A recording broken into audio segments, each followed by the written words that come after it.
The grand ballroom of the Carter Grand Hotel was filled with a quiet hum of anticipation.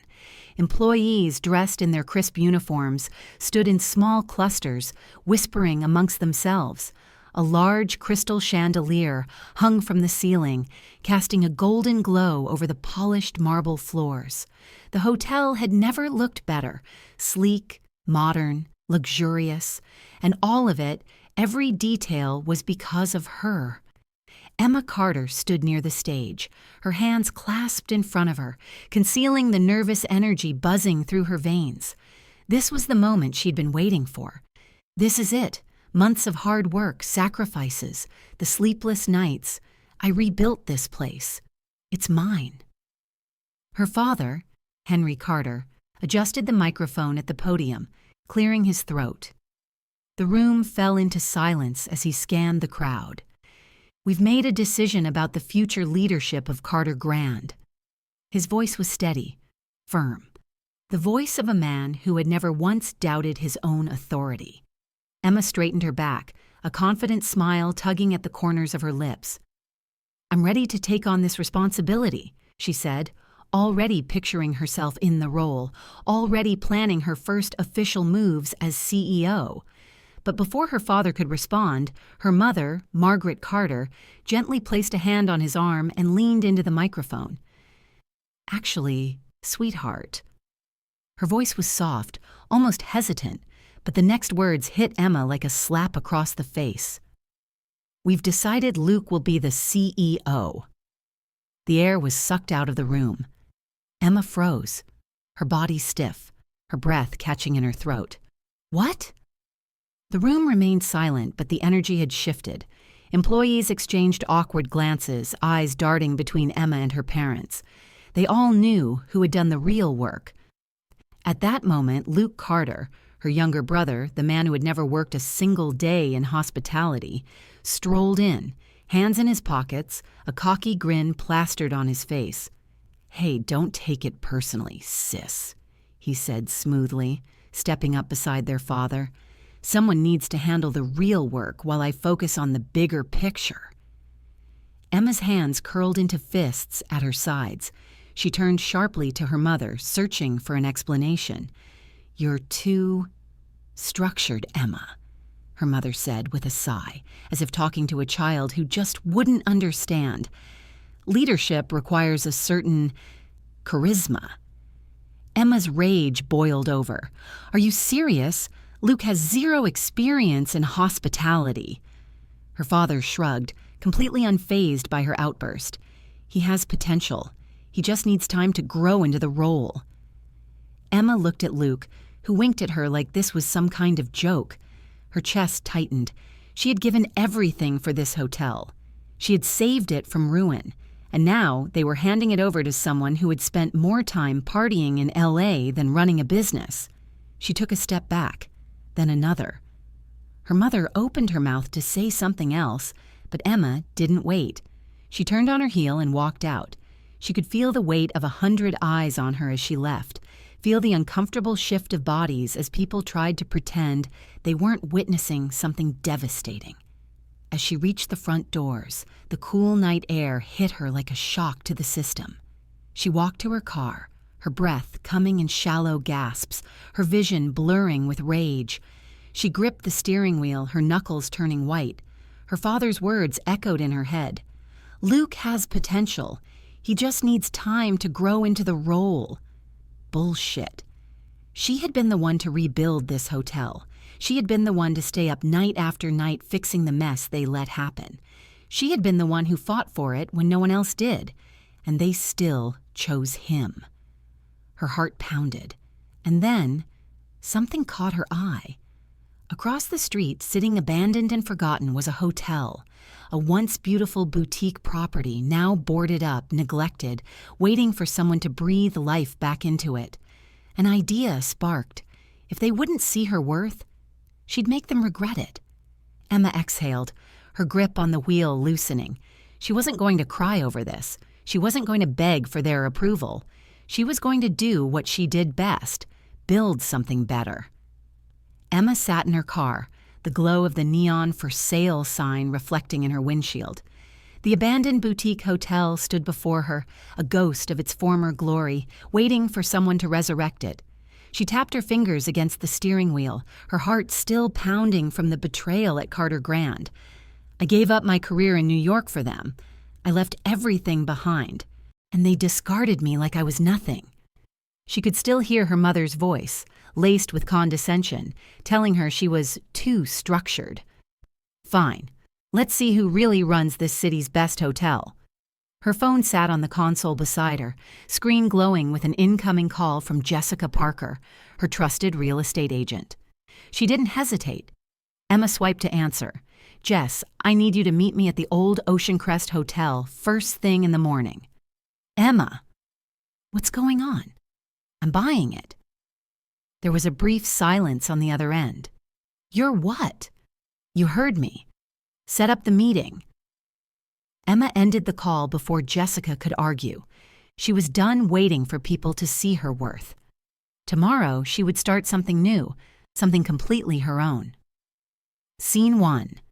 The decision is made. The next morning, Emma stepped into the empty lobby of the Ocean Crest Hotel. The once grand space was coated in dust, the scent of neglect lingering in the air. The walls, once adorned with high-end decor, were now cracked and peeling. The old chandeliers hung like skeletons of a forgotten past. But Emma didn't see what it was. She saw what it could be. Jessica Parker walked in behind her, heels clicking against the dusty floor. "Emma, I have to ask, are you sure about this?" Emma turned, eyes blazing with determination. "I have never been more sure of anything in my life." Jessica exhaled, flipping through her paperwork. "All right. The property is listed at $3.5 million, but given its condition, I can negotiate it down. The location is prime, beachfront, high-traffic area. But this place needs a complete overhaul." Emma smirked, arms crossed. "Perfect, I want it." Jessica shook her head. "Emma, this is impulsive. You need investors, a business plan." "I don't need investors. I don't need approval. I need a contract. Get it done." Jessica sighed but nodded. "I'll make the calls." Emma turned back to the lobby, imagining the future. This wouldn't just be another hotel. This would be a statement, a monument to her success, and a warning to anyone who ever doubted her. Scene 2. Recruiting an army over the next few days, Emma worked like a woman possessed. She assembled her dream team, people who, like her, had been overlooked, underestimated, or discarded. Sophia Martinez, head chef. The best chef Carter Grand had ever seen. The moment she heard about Luke taking over, she walked out and called Emma. "Sophia, I heard you're building something better. I want in." Emma grinned. "Welcome aboard." Daniel Reed, investor and consultant, an old business partner from New York who believed in Emma's vision even when her family didn't. Daniel flew in the next morning, contract in hand. "You say the word and I'll back this project with whatever you need." Michael Brooks, venture capitalist, a power player in the luxury hospitality industry. He had once wanted to invest in Carter Grand, but Emma's parents had turned him away, believing Luke had bigger plans. Michael smirked when Emma called. "So you're finally breaking free from your family's chains?" "I'm building something better," Emma corrected. "Then I'm in." Scene 3. Luke tries to stop her words spread fast. By the end of the week, Luke found out. Emma wasn't just leaving Carter Grand. She was coming for his entire business. He showed up at the Ocean Crest construction site unannounced, stepping over scattered debris with a look of sheer arrogance. Emma barely acknowledged him, busy reviewing renovation plans with her team. "You're actually serious?" Luke scoffed, arms crossed. "You think you can compete with me?" Emma finally looked up, smirking. "I don't think, Luke." "I know." Luke's smirk faltered. "You really believe people are going to abandon Carter Grand for this?" He gestured around the unfinished construction site, dust coating his expensive loafers. "Oh, Luke," Emma said, stepping closer, lowering her voice to a lethal whisper. "I don't need them to abandon Carter Grand. I just need them to have a better option." Luke's jaw tightened. This is pathetic. Running away because Mom and Dad didn't give you a title? You're just bitter. Emma laughed, tilting her head. Bitter? No, Luke. Bitter would be staying in a place that doesn't respect my value. This question mark. This is just good business. Luke clenched his fists, his confidence cracking. You won't win, he snapped. Emma didn't even blink. Watch me. Scene 4. Construction begins. Within a month, Emma's vision started coming to life. The hotel was completely stripped down and rebuilt from the ground up. New branding, new identity. Luxury ocean view suites, modernized spa and rooftop bar, a state-of-the-art, AI-driven concierge service. Investors flooded in, eager to be part of San Diego's next big thing. Carter Grand? It was old news. Even before opening, travel bloggers and magazines started buzzing about the Sapphire. Is the Sapphire about to dethrone Carter Grand? Emma Carter's luxury hotel, a game changer for San Diego tourism. Emma stood at the construction site one evening, watching workers install the sleek, modern signage above the entrance. The Sapphire coming soon. She exhaled, the weight of betrayal, disappointment, and heartbreak finally melting away. Her parents chose Luke. They bet against her, and soon they would regret it. The grand opening of the Sapphire was nothing short of spectacular. The ribbon-cutting ceremony took place at sunset, the sky painted in hues of orange and pink, reflecting off the massive glass facade of the brand-new luxury resort.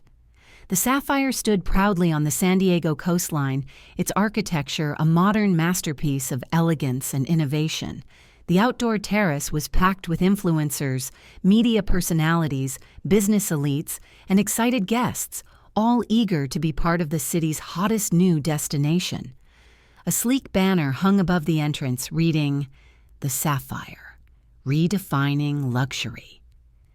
Emma Carter stood at the center of it all, wearing a tailored midnight blue dress that exuded power.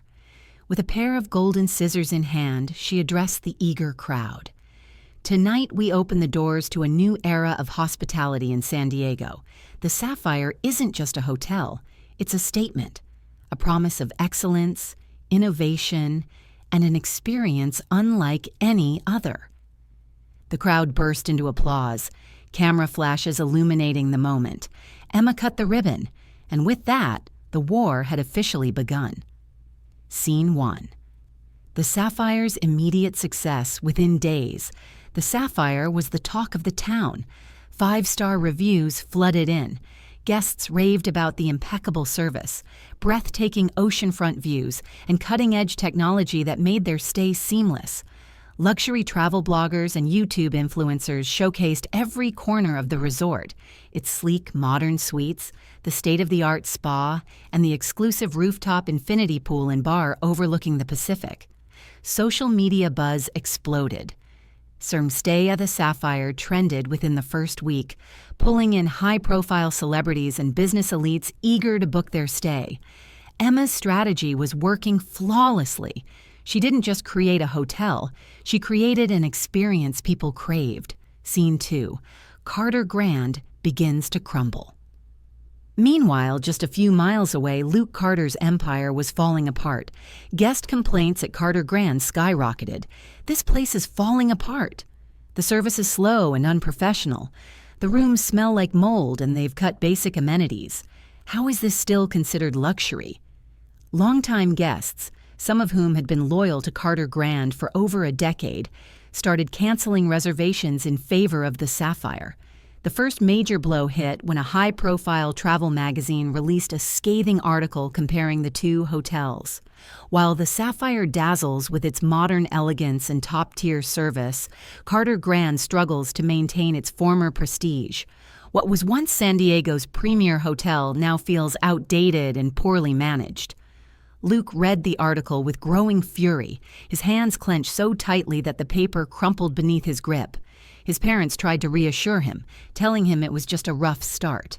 "It's not a rough start," Luke snarled, slamming the magazine onto the desk. "It's a goddamn disaster." but he wasn't about to go down without a fight. Scene 3.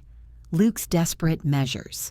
Desperate, Luke launched a counterattack, slashing Carter Grand's prices in half in an attempt to lure back customers. Limited time offer, stay at Carter Grand for 50% off. Free drinks at the hotel bar with your booking. Exclusive discounts for returning guests. It worked, temporarily. Guests returned, drawn in by the deep discounts. But as soon as they checked in, the problems were impossible to ignore. Understaffed front desk led to hour-long check-in lines. Rooms weren't cleaned properly, with dust and stains still visible. Luke fired half the experienced staff to cut costs, replacing them with undertrained, overwhelmed employees. Word spread quickly, and within weeks, Luke's desperate move backfired. More bad reviews flooded in. His remaining good staff started quitting, lured by the Sapphire's higher salaries and better work environment. Even local businesses that once collaborated with Carter Grand began pulling their support, preferring to work with the Sapphire instead. Luke was running out of options, and he knew exactly who to blame. Scene 4. The explosive confrontation. One evening, Emma was reviewing Sapphire's latest numbers in her office when the doors burst open. Luke stormed in, rage burning in his eyes. "You're ruining everything," he spat, slamming his fists onto her desk. Emma didn't even flinch. She calmly leaned back in her chair, arms crossed. "No, Luke," she said coolly. "You did that all on your own." Luke's face twisted in fury. "Don't act like this wasn't your plan all along," he growled. "You wanted to take me down. You wanted to humiliate me." Emma tilted her head, pretending to think. "Actually," she mused, "I just wanted to build something great. You're the one who made it about revenge." Luke's fists clenched at his sides. "You think you're better than me," he seethed. Emma let out a soft, amused laugh. "Luke," she said, standing up, meeting his gaze without a single hint of fear, "I don't think I'm better than you. I just am." For a moment, Luke was speechless. He shook his head, stepping back, his breathing heavy. "This isn't over," he muttered. Emma smiled. "It already is."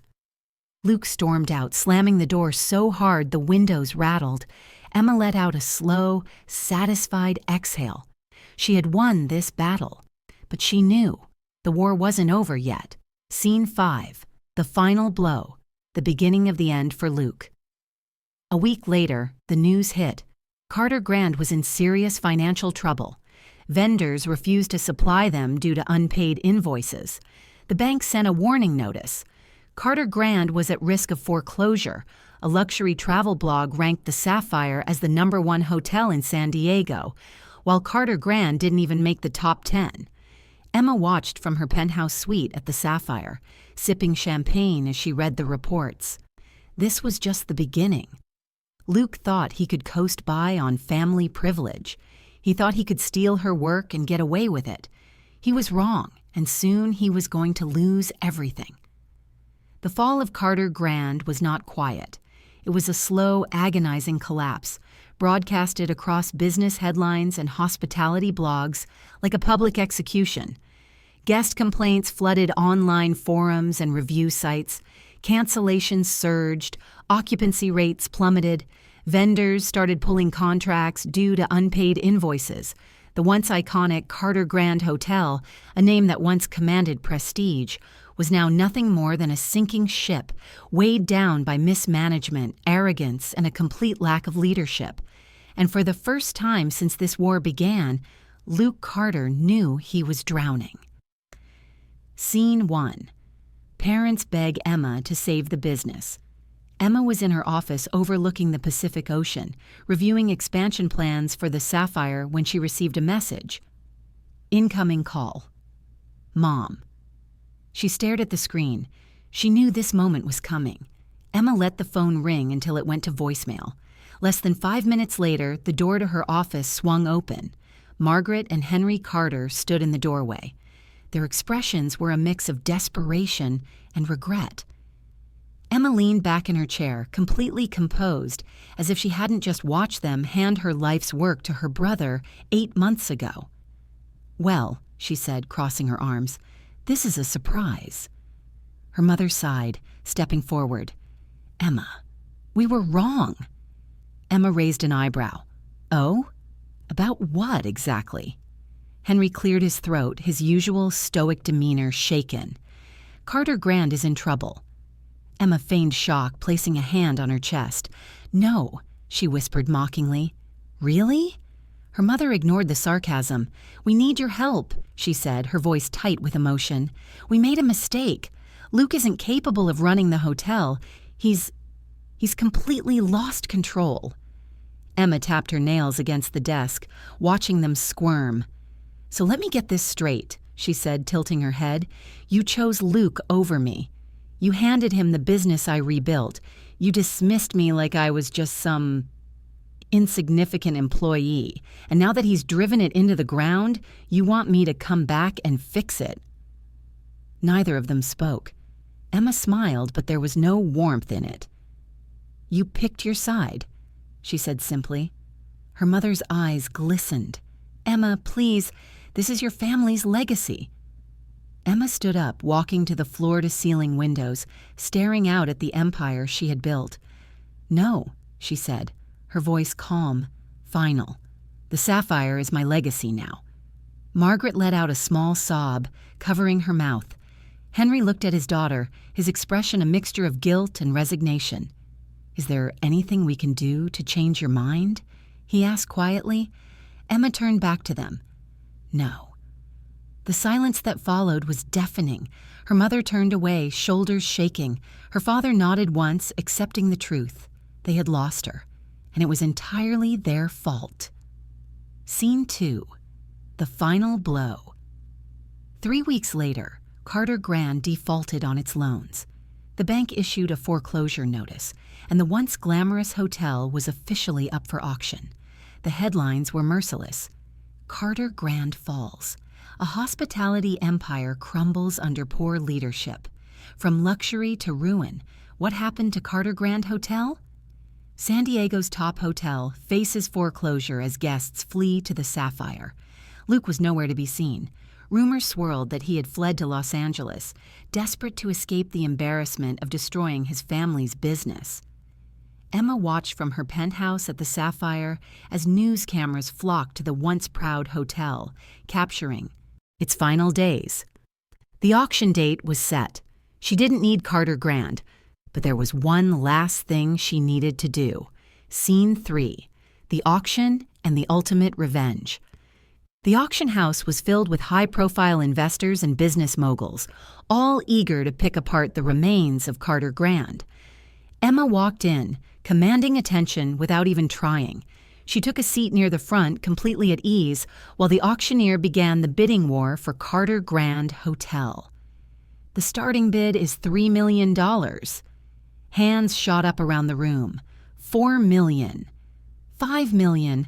Emma waited, watched, and when the room began to settle, she raised her hand.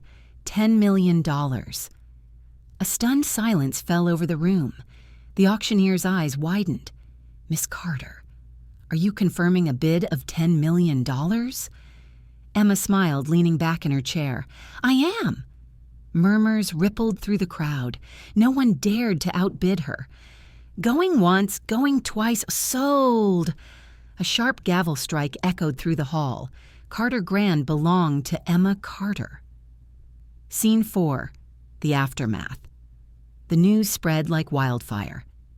Emma Carter buys Carter Grand Hotel in stunning auction victory. The Sapphire's owner reclaims the family business. What's next? A full-circle moment. How Emma Carter beat the odds and won.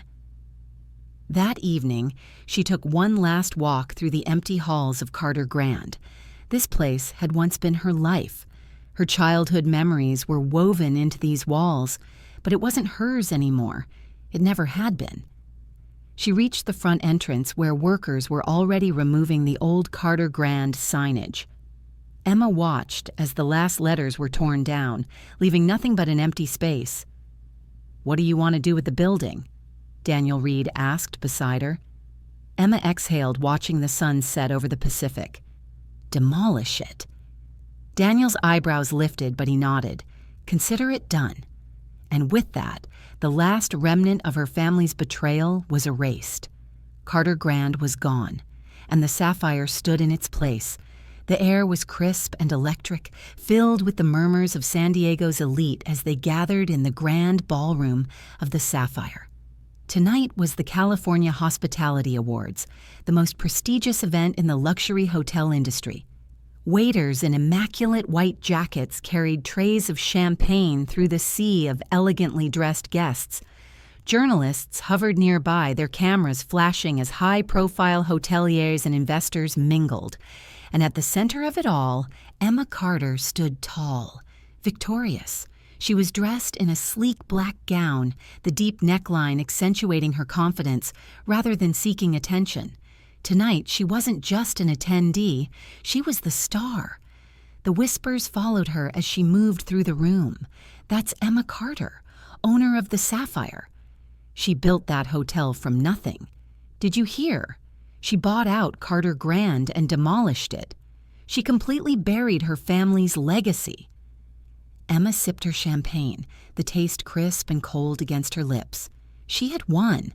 She had proven herself, not just to her family, but to the entire industry. But there was still one last moment left. Scene 1, the awards ceremony. The ballroom doors swung open and an announcer stepped onto the stage, adjusting the microphone. "Ladies and gentlemen, welcome to the 25th Annual California Hospitality Awards." Applause filled the room. The evening progressed smoothly, with awards given out to various hotels across the state. But the final category was the most coveted. And now, for the award you've all been waiting for. Best Boutique Hotel in California. Emma's heart remained steady, but the anticipation in the room was tangible. This year's winner is... A pause. Emma could hear her own breathing. The Sapphire, owned and operated by Emma Carter. The room erupted into applause. Emma exhaled slowly, setting down her glass before making her way to the stage. She felt every pair of eyes on her, some filled with admiration, others with jealousy, and a select few with silent regret. She took the gold-plated trophy from the presenter and turned to the crowd, scanning the room. And there, standing in the very back, were her parents. Her mother, Margaret Carter, dabbed at her eyes with a napkin, while her father, Henry, watched with a tight jaw. Emma knew why they had come. They weren't here to celebrate her. They were here because for the first time in their lives, they realized what they had lost. Emma adjusted the microphone and smiled coolly. "Success isn't about where you come from. It's about where you're going," she began. "Sometimes the people who should support you the most will be the ones who doubt you the loudest. But in the end, their doubt means nothing. The only thing that matters is what you build with your own two hands." There was a long silence before the room burst into applause again. Emma stepped away from the mic, her trophy in hand, and she didn't look back. Scene 2, the final conversation. The awards ceremony ended late into the night, and guests slowly made their way out, their conversations buzzing about the Sapphire's dominance in the industry. Emma was walking through the main lobby when she heard a familiar voice behind her. Emma. She knew who it was before she even turned around. Her father stood there, his suit slightly wrinkled, his shoulders less squared than usual, and beside him, her mother wringing her hands together as if trying to find the right words. Emma took her time before speaking. "Dad. Mom." Her mother smiled weakly, but there was a deep sadness in her eyes. We wanted to say how proud we are of you," her mother said softly. Her father nodded, but his face remained tense. Emma studied them for a long moment. Once upon a time, she had craved their validation. She had wanted nothing more than for them to see her for what she truly was, capable, intelligent, worthy. But now their approval meant nothing to her success. "I don't need your pride. Emma said, her voice calm but firm. "I needed it years ago, when I was saving Carter Grand, when I was fighting to be seen." Her mother looked down, ashamed. Her father sighed heavily, rubbing a hand over his face. "We made a mistake," he admitted. "We thought Luke—" "Luke was a disaster," Emma interrupted, "and you knew it. You just didn't want to admit that I was the right choice." Her mother let out a quiet sob, her shoulders shaking. Emma took a slow breath. "I don't hold grudges," she said carefully, "but I don't forget either." Her father looked at her, his eyes tired. "Is there any way we can fix this?" he asked quietly. Emma thought about it, and then she smiled, but there was no warmth in it. "No." She stepped past them, the final chapter of their relationship closed. They had made their choice, and so had she. Scene 3, the ultimate freedom. Later that night, Emma stood on the rooftop terrace of the Sapphire, a glass of whiskey in hand, staring out at the city below. Everything she had built stood beneath her feet.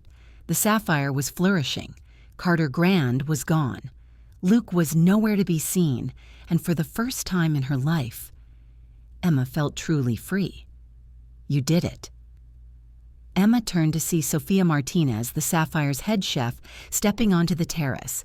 She held up her own glass, a small smirk playing on her lips. "I did," Emma admitted. Sofia clinked her glass against Emma's. "So what's next?" she asked. Emma looked out at the horizon, her mind already racing with possibilities. "We expand," she said. Sofia grinned. "To where?" Emma took a slow sip of her drink before answering. "Everywhere." Epilogue. The final twist. 1 year later. A massive billboard went up in the heart of Los Angeles, right next to the city's most prestigious hotels. A single name, written in bold gold lettering, stood out against the sleek black background. "Coming soon, the Sapphire Los Angeles." Emma stood below the billboard, watching as tourists and executives alike stopped to take notice. She pulled out her phone, dialing a number she hadn't used in a long time. It rang twice before a familiar voice answered. "Emma?" Luke's voice was hoarse, surprised. Emma smiled, staring up at the billboard. "See you in L.A., little brother." She ended the call.